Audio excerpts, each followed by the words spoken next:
Ekosistem pertembakauan terus berjuang mencatatkan kinerja terbaik di tengah ekonomi yang berkembang saat ini.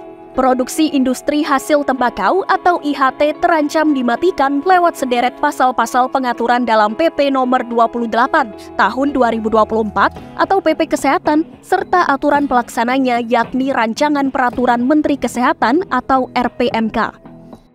Ketua Umum Aliansi Masyarakat Tembakau Indonesia atau AMTI, I Ketut Budiman menyebut pengaturan terkait produk tembakau di dalam RPMK sangat meresahkan. Termasuk soal dorongan kemasan rokok polos yang dampak domino negatifnya sangat besar, baik kepada pekerja, pedagang, dan industri itu sendiri. Nah itu yang dikhawatirkan karena kemasan polos ini kan ada merek kan memudahkan ya. Namanya istilahnya yang legal diatur-atur, yang ilegal nggak bisa kabur kan ini. Kita nggak mau ya, nggak mau bahwa aturan ini justru apa sih tujuannya? Satunya kan menurunkan prevensi. Tapi kalau rokok ilegal naik, siapa yang rugi? Negara rugi, masyarakat juga rugi. Kita mendapatkan rokok yang nggak jelas kualitas. Sementara itu, Ali Ridho, pengamat hukum Universitas Trisakti menuturkan bahwa seharusnya PP pengamanan zat adiktif harus dipisah dari substansi aturan pelaksanaan yang lain. Dari segi substansi, PP Kesehatan dan RPMK juga menyisakan permasalahan, seperti aturan yang melarang penjualan produk tembakau secara eceran per batang, cenderung multitafsir dan sulit implementasinya. Begitu juga dengan larangan dan pengendalian iklan rokok. Putusan MK 012, 016, 019, 2006. Nah, putusan ini sebenarnya menjernihkan terhadap pola perumusan frasa ketika hendak membuat frasa diatur dalam konsekuensinya apa. Jadi dua regulasi itu dulu yang bermasalah. Ya, melanggar dua aspek Undang-Undang 12 2011 dan putusan MK 012 sampai 019 2006 itu. Itu yang bagian pertamanya. Bagian kedua, bukan hanya aspek formil yang kemudian dikangkangi dalam PP 28 2024, tapi dalam segi aspek materialnya ini kemudian bermasalah. Ya. Saya akan skip saja satu bagian yang memang itu clear ya, terkait dengan pengaturan iklan. Ya. Kalau pengaturan iklan itu ini diatur di pasal 446 sampai dengan pasal 453 PP. Nah, kalau kita kembali ke putusan MK 81 2017, clear, itu bukan ranah eksekutif untuk mengatur produk iklan. Kenapa tidak melibatkan? Ada dua landasan. Satu, pasal 28J ayat 2 Undang-Undang Dasar 1945. Ketika melarang itu kan ada hak yang terwujud. Hak siapa? Banyak.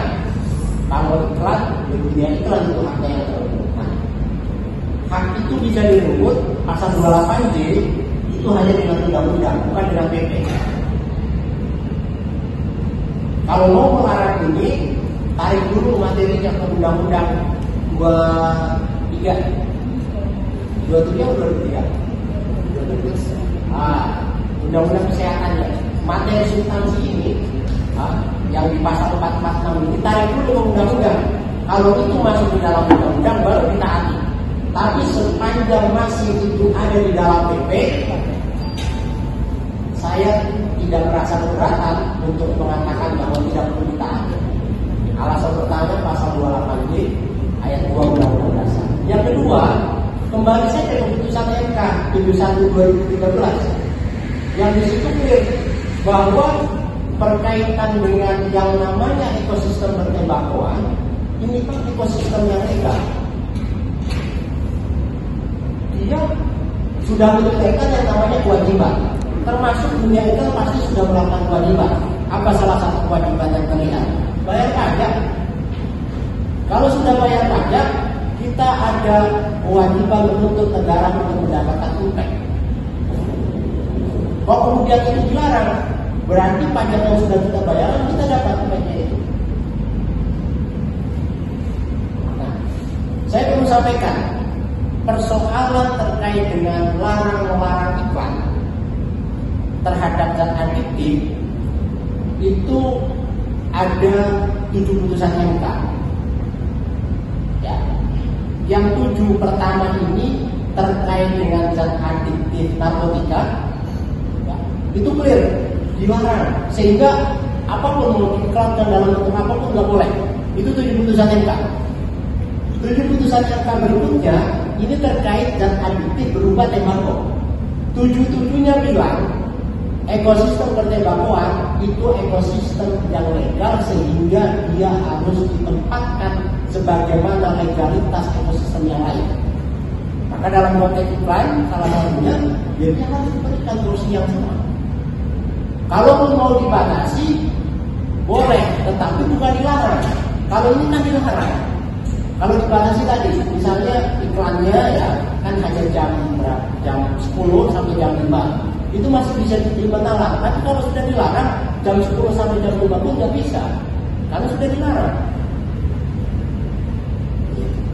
Ya. Jadi 7 putusan MK itu sudah clear.